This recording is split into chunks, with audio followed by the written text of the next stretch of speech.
Ajansi ng'otunudde ku kisaawe kya Kitende CU Primary lisomesa abayizi okuva ku siniya esooka n'ey'omukaaga amasomo ga Arts ne Sciences. Abayizi mutegeezebwa nti ebitabo, bayiro, yunifoomu ssaako n'ebikozesebwa bya bwereere ab'ekisulo n'abava ebweru. Abandiyagadde okutwegattako foomu muzijje ku ssomero oba ku rediyo kuteesa abayita ababiri oba kuba ku Simeeno Wammanga 0783865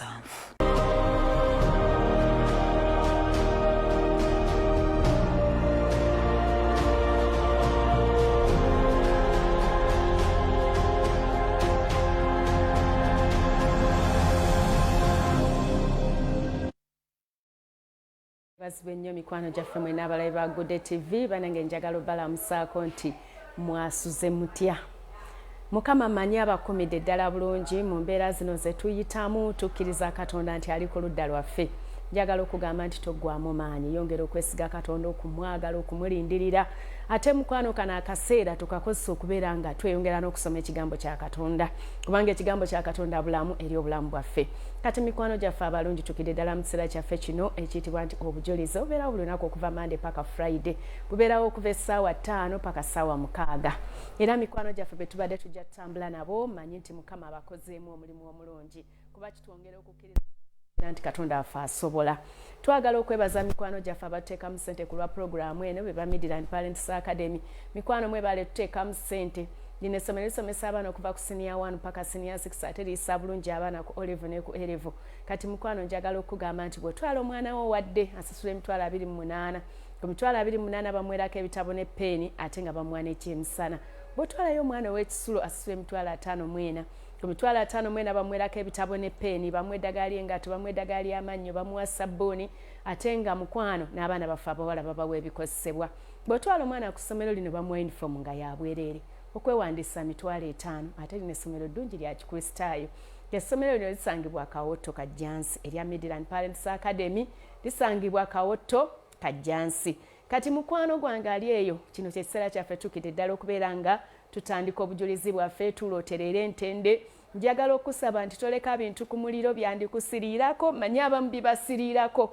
Kati gwe okwewala okusiriza ebintu byo tobireka ku muliro. Tulooterere nga tewali kigenda kukutawanya kyoneerabira, ng'omanyi nti buli kimu okimaze, tulyoke tubeere nga tugenda bulungi nga tewali kigenda kukukosa nti ate kino kyayonoonese. Era mikwano gyaffe abalungi, Katonda atukoze bulungi. Omugenyi waffe yatuuse dda mu studio zaffe zino ezaagogodde. Nyaba omugenyi waffe omulungi, tusanyuse nnyo okulaba. Kati kankusaba osokola museka abantu baffe abali eyo abatulaba, obabulire ku mannya go, obabulire gy'ovudde, ate era ne gy'osabira. Mukama waffe yeebazibwe. Amiina. Abampuliriza, abandaba. Amiina. Neebaza Katonda olw'ekiseera kino. Ennyabo. Amannya agange Nze Nassozi Florence Mukasa. Ennyabo. Omukyala omulokole. Ate omufumbo. Ate omufumbo. Amiina. Byonna mbyebaliza Katonda. Weewaawo. Nnyabo tusanyuse nnyo okulaba osabira wa? Nsabira Makerere Full Gospel Church.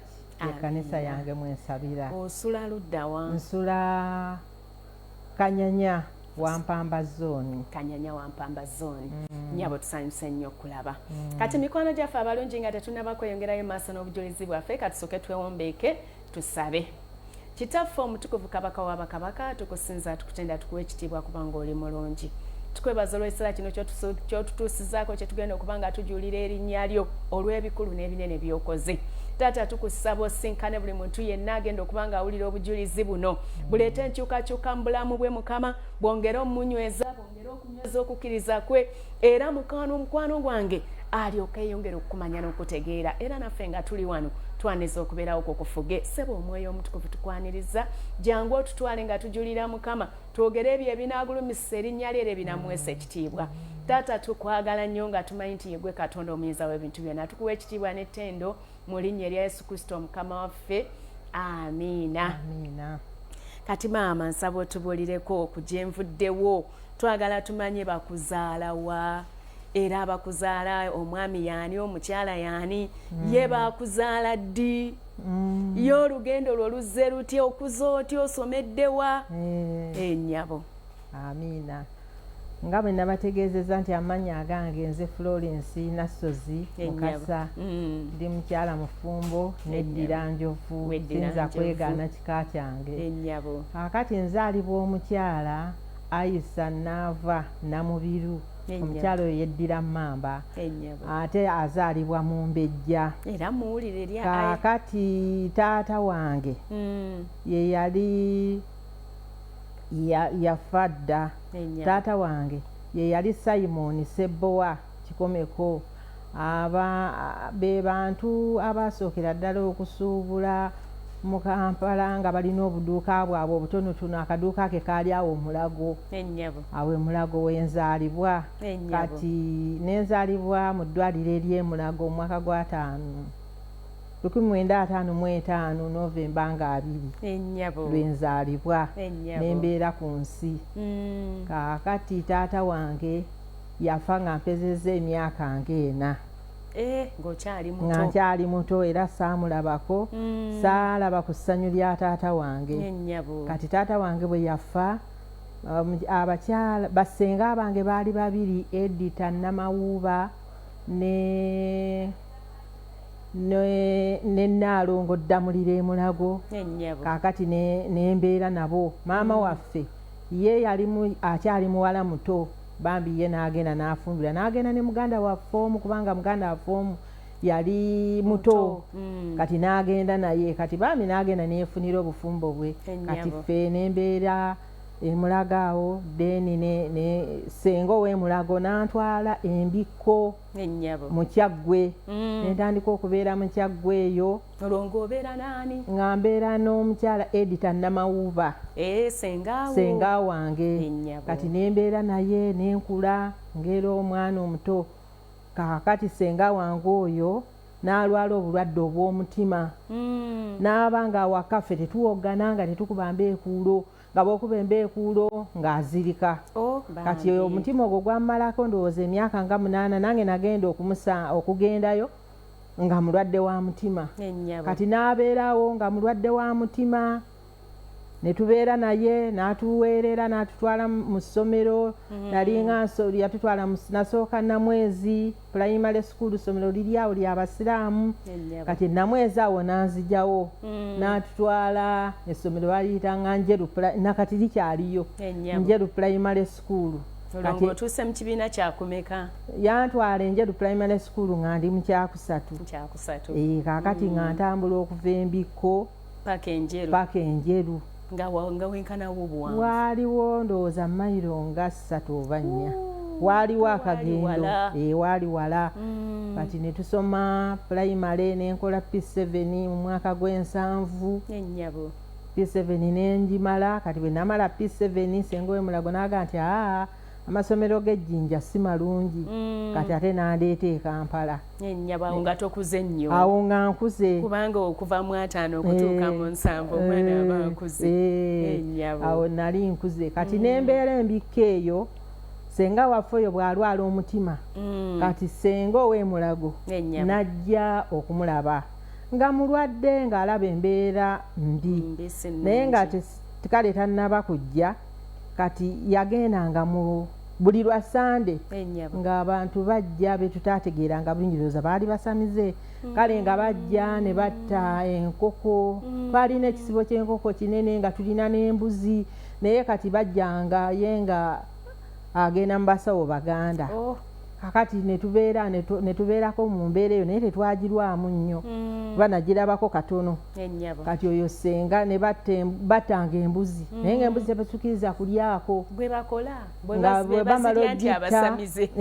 bamala ogiyita yona yona nga bagisibako nga bagitwala kati mpozi kyenzijukira nga ndi muto kati lumu netunyiiga twali ne muzzukulu wange bambi yafa baali bamuyita Jene Nakimuli tugamba abasajja bano abajjanga ne batawaanya ye nga muyita jjajja nze nga muyita ssenga nagamba bajja ne bamutawaanya ne bamutwala mu kisenge ne babeera naye bakolanga ki kati lumu netubeera mu kasenge nga tubalingiriza mwalimu akatuli netulingiriza naye nga bamuteekako ekintu wano ne bakisikamu kati lumu omusamizi oyo netumulaba n'aserengeta wansi mu bitooke n'akooza kino ekiragala ekyengedde ffe ne tumulaba ng'akigaaya akati bw'agaaya ekiragala ekyo n'ayingira mu nju n'ekiragala ekyo mu kamwa akati n'akola ebyo bye bakola simenyeyo okuwuubiira akati n'agamba tumugjeemu ebikere tumugjeemu biki akati n'aserengeta emmanga okuziika ebyo ebintu by'agamba nti byajjeeyo kazi ffe tumulaba muzzukulu wange yali akitiivu nnyo oyo ne tugenda ne tuserengeta ne tulaba we yabiziika naffe ne tusirika nemulinda bwagenda mubiziikuleyo akati bwe yagenda muzzukulu wange n'akwata akati ne tutandika obbitakula twagenda obbitakula nga kyekiragala kiri kyeyagaayizza naye nga kiriko omusaayi kakati ogw'embuzi guno bwe basala kati ne tusirika nesenga tetwamugamba nga ajja tukuba n'otugamba nti lwaki mwagenze mu bintu ebyo ne tusirika n'abo bazzukulu bange kati senga n'alwala nnyo omutima kati senga ow'emulago n'ajja n'amugamba naye waliwo abasajja e Kampala eyo basaba abantu ne bawona naye bali mu ttenti eyo e Makerere ko senga nti basaba ddi n'agamba basaba kumpi buli lunaku kaakati senga n'akwata n'ayambalirawo ne bagenda ne bajja e Kampala ffe ne batulekayo ne bajja e Kampala kaakati ndowooza yamalayo ndowooza ebbanga lyawera nga tuli ffekka ewalingawo omukozi gwe twabeeranga naye kati oluvannyuma ennyo n'akomawo n'ajja n'atugamba bannange ndokose kati yali alina ebibbo bye yalinga ateeka bye baali bamuwadde ebyo ne byonna n'abijjayo n'ayimba n'agamba mujje tuyimba abooluganda olwo ng'atuyita baaluganda enjawulo ezaawaka kati n'agamba n'ayimba ne tuyimba amanyi ga Sitaani galemeddwa n'ayimba kaakati ne wabeerawo kaakati ebintu ebyo n'abyokya kati bw'abyokya n'agamba bannange nze nalokose ngaffe ekyokulokoka tetukiwuliranga nako atuwulira yalokose kati buli kumakya nga tugamba mujje tusabe naye nga nebyo tusaba tetubimanyi akati n'atuyigiriza essaala eya kitaffe ali mu ggulu kati netutandika nga okusaba eyo essaala olw'eggulo nga tugenda okwebaka nga tuyimba obudde buzibye enjuba egenze akati nga tumala okuluyimba nga tusaba nga bwe twamalanga wakati okusaba ne kutandika okubeerangawo mu maka gaffe akati n'akomawo ne Kampala ye nga yajje ne Kampala n'asaba yekka ng'ajjanga Lwakutaano ku Sande n'ajja n'asaba akati lumu ne bagamba abagenda okubatizibwa era y'omu ku bantu ababatizibwa mu kayanja eno ka Kabaka akati yagenda okujja n'agamba bannange nze n'okubatizibwa nabatizibwa akati bwe yali eno ne wabaawo ndowooza eyamubuuza nti obeera sayidi ki n'abagamba nti mbeera mbiko ne bamugamba nti ebuziika waliyo bulanki yaffe eya Full Gospel Church kati yagenda okulanga ebuziika wala kati ne bamugamba nti waliwo endala gye tutandise awo Ekitigoma kakati ne bamulagirira bulungi kakati n'atandika nga otutwala Ekitigoma nga tulinnya kabaasi baasi zino zikabandole wezabeererawo naye nga ffe tuli bato naye nga ffe nga ku Sande twesunga kulinnya kabandole tugende mu kyaki kati nga tulinnya eyo kabandole nga tujja mu kyaki Ekitigoma kati we twajjanga Ekitigoma twasangayo omukyala n'okufa bambi yafa maama wa mukyala Mayanja Christina Nakagwa netumusangayo n'abaana be bamukyala Mayanja baluwedde bajjeeni kale abaana abo netubeera ffe baana abasooka mu Sunday school mu kanisa ey'embiko kakati ey'Ekitigoma kati netubeerawo Ekitigoma twamalawo ndowooza omwaka nga oba gumu n'ekitundu akati waliwo omusumba bamuyitanga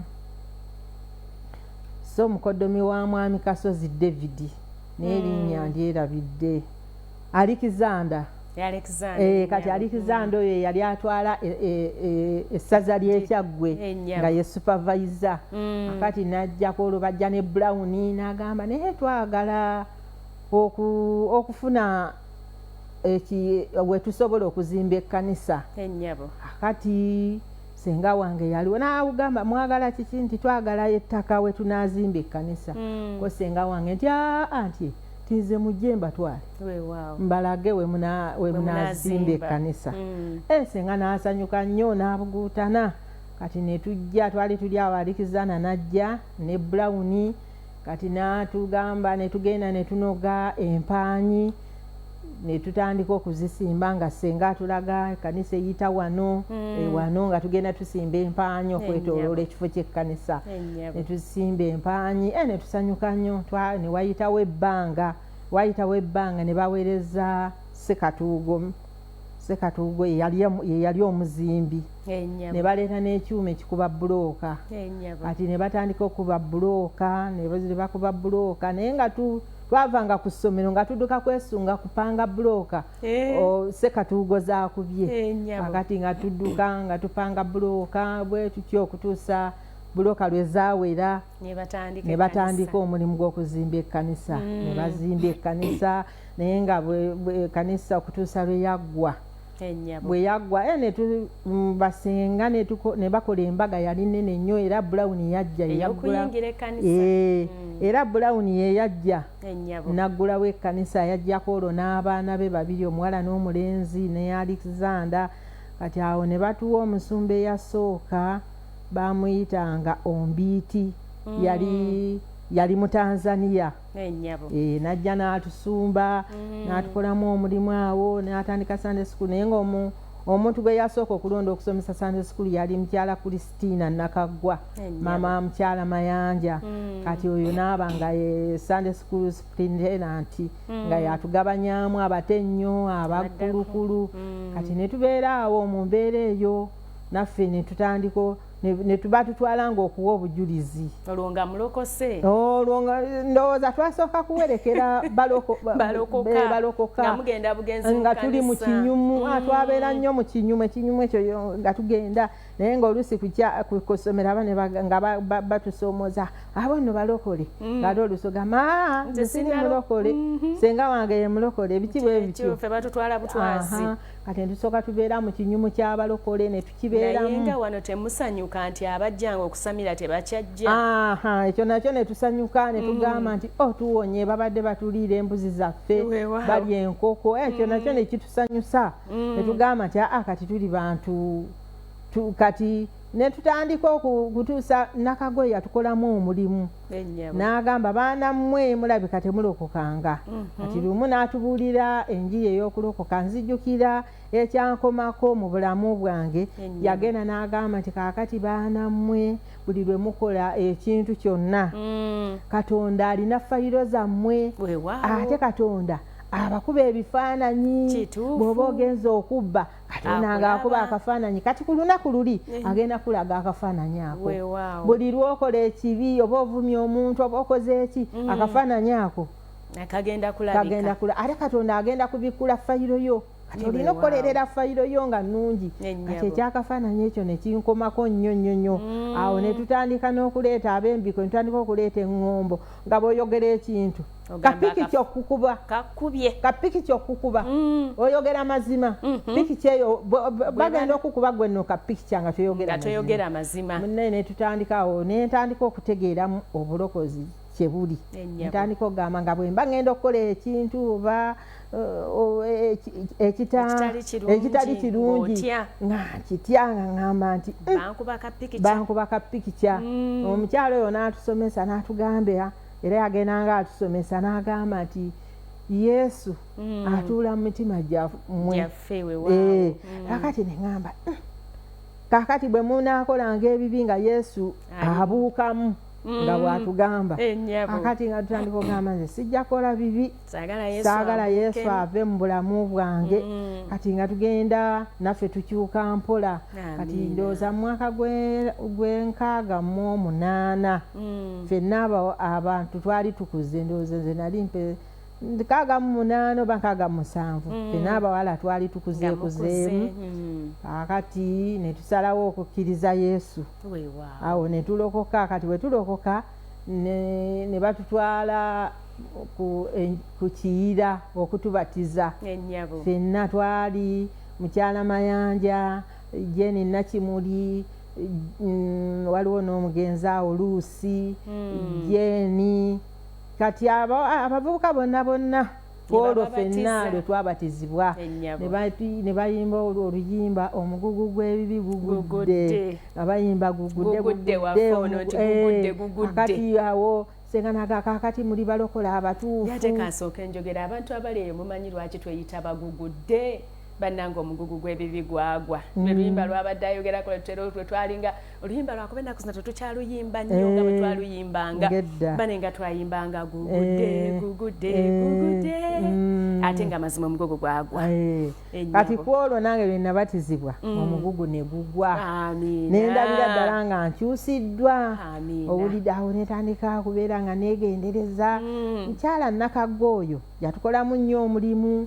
Waliwo n'omusumba omulala bamuyita Kirya naye yatubuuliranga enjiri.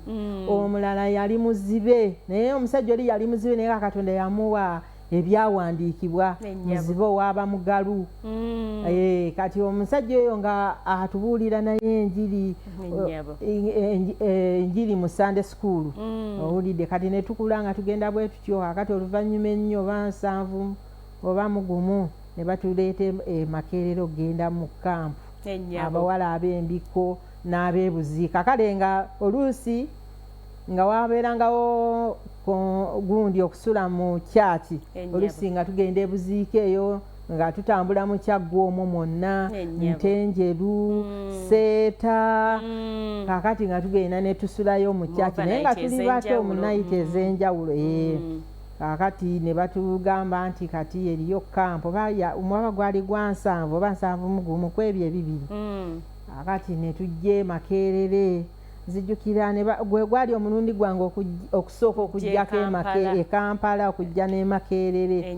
Kati ne tugenda ne batusuza ku residence ku residence abawala twasula ffekka n'abalenzi ne basula bokka.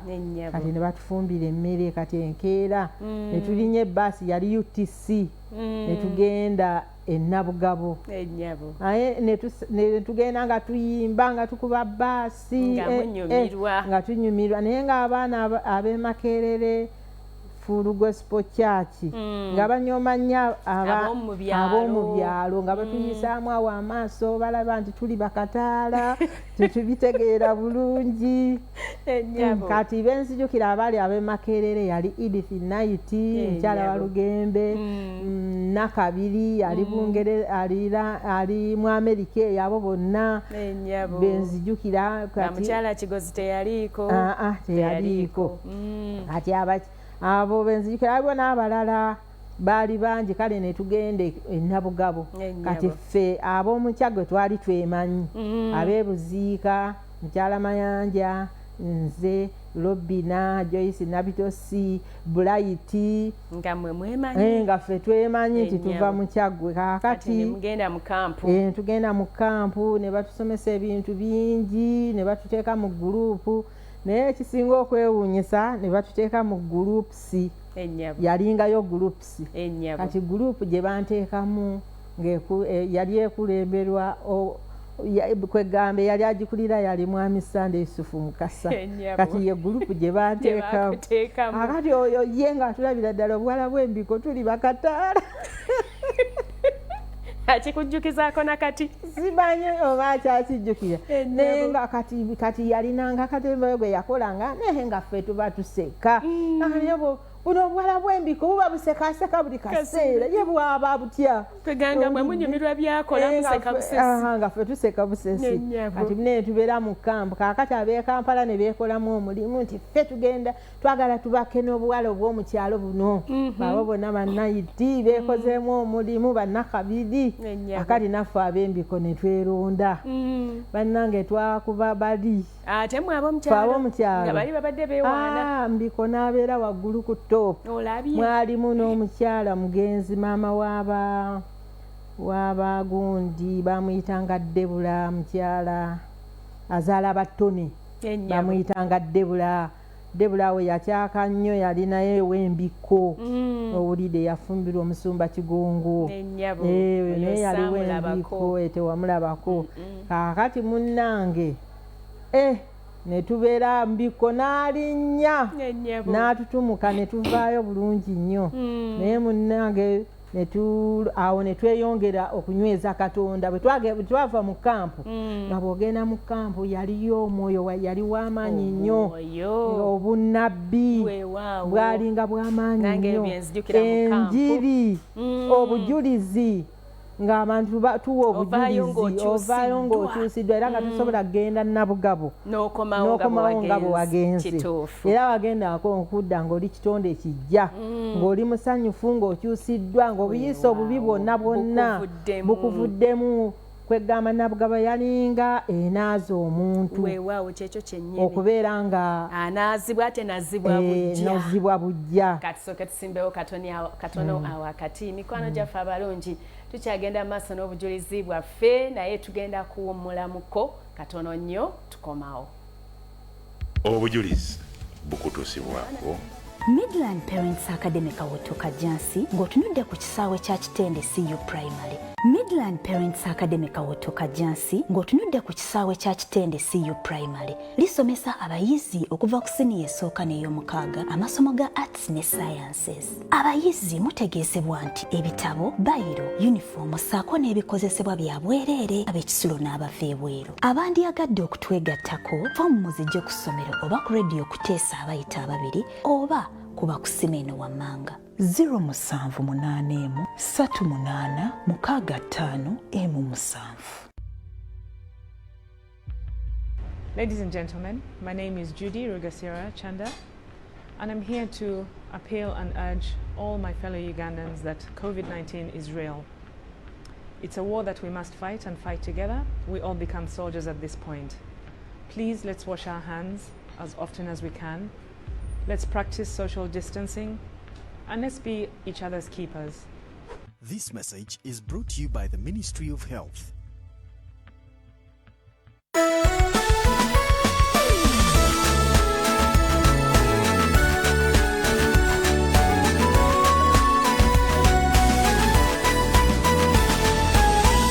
Gugude TV, lighting your soul.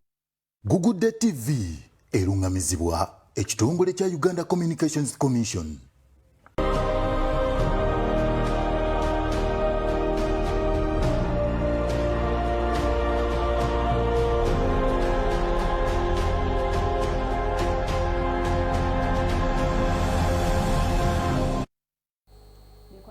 abalungi mukulike nnyo mu kuwummulamu njagala okusooka okwebaza ababadde nga mugenda wamu naffe mu bujulizi buno tetugenda kubanga tweyongera nnyo mu bujulizi kubanga twagala okubanga tweteekerateekera omukulembeze waffe agenda kubeera ng'ayogera gye tuli era gwatudde ku TV yo tovaako tugenda kubatuulira omukulembeze waffe twagala okwebaza abateekamu ssente ku lwa puroguramu eno ey'obujulizi bwa Midland Parents Academy kwano mwebale nnyo kubanga lino essomero lisomesa abaana kuva ku senior 1 mpaka senior 6 ate lisa bulungi abaana ku O-level ne ku A-level kati munnange bw'otwala omwana w'ekisula asasula emitwalo 54 ku mitwalo 54 bamwerako ebitabo ne peeni bamuwa eddagala ly'engatto bamuwa eddagala ly'amannyo bamuwa sabbuuni ate n'abaana baffe abawala babawa ebikozesebwa ate omwana wadde asasula emitwalo 28 ku mitwalo 28 bamwerako ebitabo ne peeni ate nga bamuwa n'ekyemisana bw'otwala omwana ku ssomero lino bamuwa uniform ya bwereere n'okwewandiisa mitwalo 5 ate lino essomero ddungi lya Kikristaayo kati mukwano njagala okugamba nti essomero lino lisangibwa Kawoto Kajansi erya Midland Parents Academy.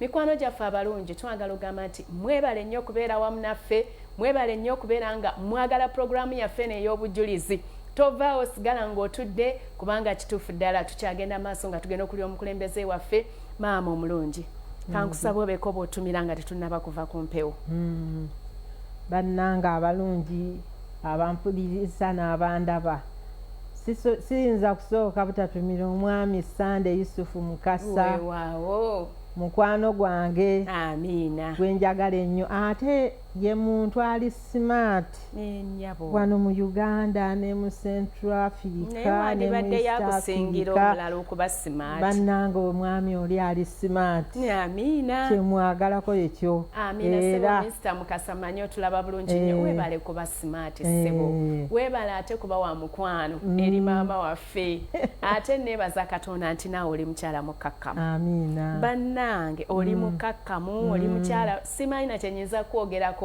naye Mukama ayongera okukola obulungi amiina oyo ayi yekka gwetumiddeyo bannange ntumidde n'abaana bange Jofule Ekyengera ne muwala wange Debula ennyabo Enule Sebagala Damadi abazzukulu n'abaana bonna buli mwana ng'ompita nti nze maama wawano ku Full Gospel Church mwenna mbatumidde mukyala Mayanja nkutumiddemu akensuso Mukama akuwa omukisa amiina bale emikwano gyaffe abalungi tubaagala nnyo abantu be Makindye banange mbatumidde nnyo Makindye zooni mwebale kwagala Katonda abantu be Kabalagala mikwano mbaagala nnyo tweyongera okwesiga Katonda n'okumwagala mu mbeera ng'eno semberera nnyo Katonda mukwano abantu be Kamwokya nammwe tubaagala nnyo tweyongera okwagala Katonda tweyongera omunoonya n'omusemberera bannange ab'ekyebando abantu bange ab'ekyebando mwebale kulaba Gugudde TV Mukama abakole bulungi abawa omukisa abayimusa abaviireyo bannange abalaga obulungi bwe njagala okutumira abantu b'Ekitegomba bano Ekitegomba mbaagala nnyo tweyongera okwekumira Mukama waffe tweyongera okwagala Mukama waffe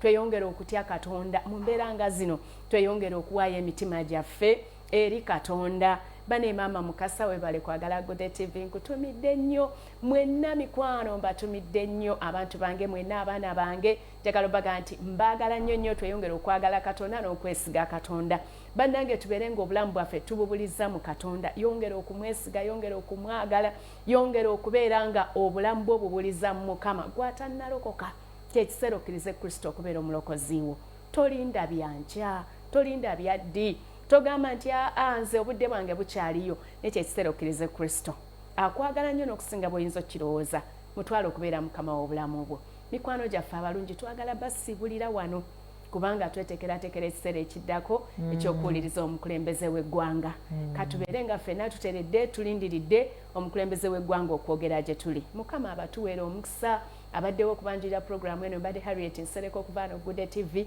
bannange mubeere bulungi Mukama abakola obulungi obutali butono Mukama abakuuma abagabirire ate ayongere okubalabya obulungi bwe ekitiibwa n'ettendo katukidize Katonda oyo atatuleka era atalemererwa banaye twagala okubasiibula oza omugenyi waffe amannya go gabaddaani Nasozi Florence Mukasa amiina banaye katubasibulire wano nga tugamba nti mweraba obujulizi bukutuusibwako Midland Parents Academy Kawotoka Jansi ng'otunudde ku kisaawe kya Kitende CU Primary. Midland Parents Academy Kawotoka Jansi ng'otunudde ku kisaawe kya Kitende CU Primary lisomesa abayizi okuva ku siniya esooka n'ey'omukaaga amasomo ga Arts ne Sciences. Abayizi mutegeezebwa nti ebitabo, bayiro, uniform ssaako n'ebikozesebwa bya bwereere ab'ekisulo n'abava ebweru. Abandyagadde okutwegattako foomu muzijje ku ssomero oba ku rediyo kuteesa abayita ababiri oba kuba ku simu eno wammanga